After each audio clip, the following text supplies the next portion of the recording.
It's 1992, and this is Tokyo Babylon.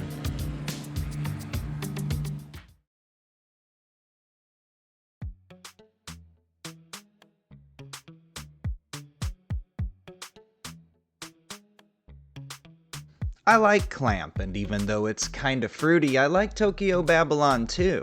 A good story's a good story after all, and a little overt and potentially illegal homosexual innuendo never made an old anime veteran flinch. And besides, Tokyo Babylon here features way too much of the beautiful artwork, intricate character designs, and classic motifs that would come to define Clamp to pass up. It also happens to be the birthplace of several fan-favorite characters who would go on to be reinstantiated in future Clamp works.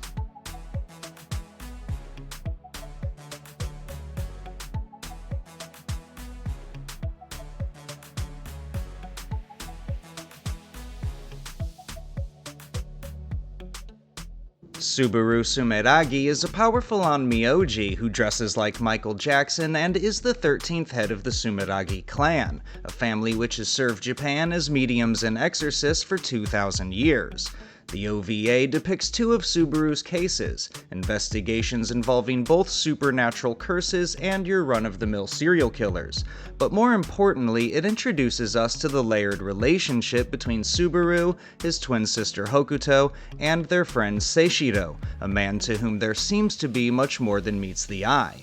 The evolution of this relationship is at the foundation of Tokyo Babylon, and while the OVA merely scratches the surface, it is the centerpiece of what remains of the manga.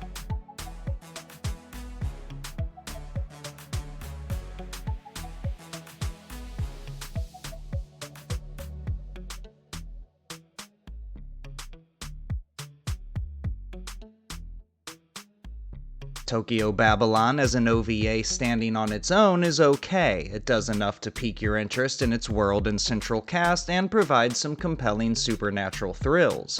But more than that, it's a great jumping off point for getting into Clamp and their wider multiverse of interconnected stories such as X and Tsubasa Reservoir Chronicle. Clamp provides a rare opportunity to see your favorite characters reincarnated into alternate worlds where new stories can unfold for them. So check out Tokyo Babylon, because it might be the start of a whole new animated universe for you.